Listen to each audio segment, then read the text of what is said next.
우리는 습관에 대한 이야기를 했고, 그리고 몸과 마음에 관련된 하드웨어, 이렇게 몸에 관련된 이야기를 했죠. 이제는 소프트웨어로 한번 넘어가 봅시다. 여러분들이 아마 많이 들어보셨을 만한 조언 중에 1만 시간의 법칙이라는 거 있죠. 뭘 하더라도 1만 시간 정도는 누적돼서 해야 된다. 두 번째, 꿈과 목표를 가져라. 이런 말씀을 들어보셨을 겁니다. 두 가지 모두 훌륭한 조언인데 그 이면에는 아주 중요한 게 숨어 있죠. 바로 잘하는 것과 좋아하는 것을 알아야 된다 라고 하는 게 있겠는데요. 그것을 알려면 우리가 태어날 때 어떤 성향으로 태어났는지, 살아오면서 어떤 것이 형성되었는지 이런 것들을 좀 알아볼 필요가 있겠습니다.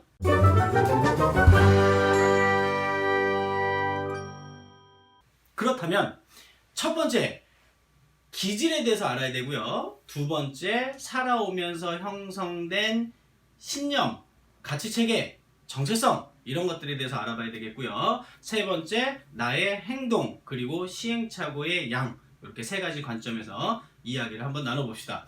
첫 번째, 기질을 안다라는 것은 여러분들이 태어났을 때 어떤 성향을 갖고 태어났느냐에 대한 것인데, 대표적으로 디스크, MBTI, 애니어그램, 그리고 많은 테스트들이 있습니다. 여러분이 만약에 테스트를 원하신다면 그 각각에 대해서 뒤에 한글로 테스트라는 단어만 붙여서 검색을 하시더라도 약식으로 할 수 있는 테스트가 많이 나옵니다. 정식으로 하고 싶다면은 거기에 관련된 공인 사이트에 들어가시면 되겠고요. 단 주의점이 하나가 있습니다. 여러분, 혹시 스톡스필이라는 단어를 아십니까?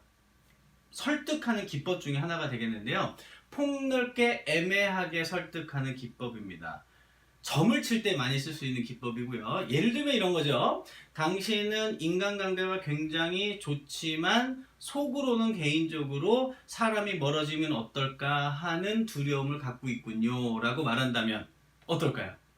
거의 대부분에게 해당이 됩니다. 그래서 여러분들 기질을 안다라고 하는 것은 내가 이래 라고 단정적으로 하는 것이 아니라 나에게 이런 면도 있겠군 이라고 하시는 것이 훨씬 더 유리하다는 것입니다.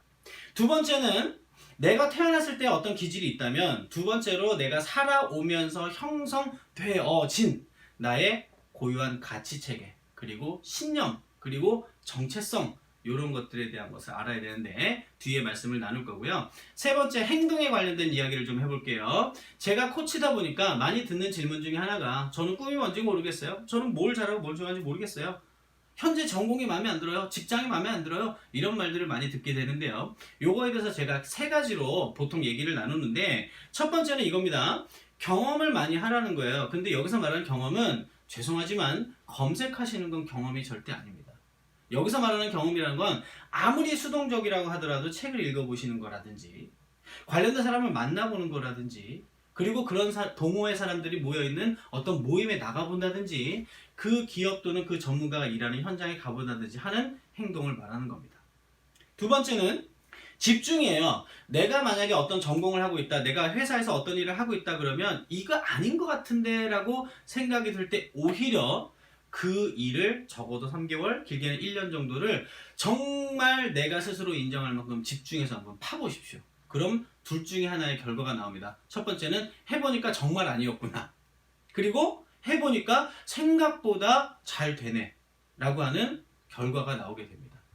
이 집중이라는 것을 반드시 해보시기를 권해드리고요. 세 번째로는 선택에 대한 문제인데, 여러분, 세상에 옳은 선택이라는 건 존재하지 않습니다. 뭐만 존재할까요? 선택하고 나서 내가 그것을 옳게 만드는 노력만이 존재할 뿐이다. 이 말씀을 드리겠습니다. 그래서 우리들이 어떻게 인생을 살아갈지에 대한 것들을 소프트웨어적인 부분에서 지금부터 이야기를 나눠보겠습니다.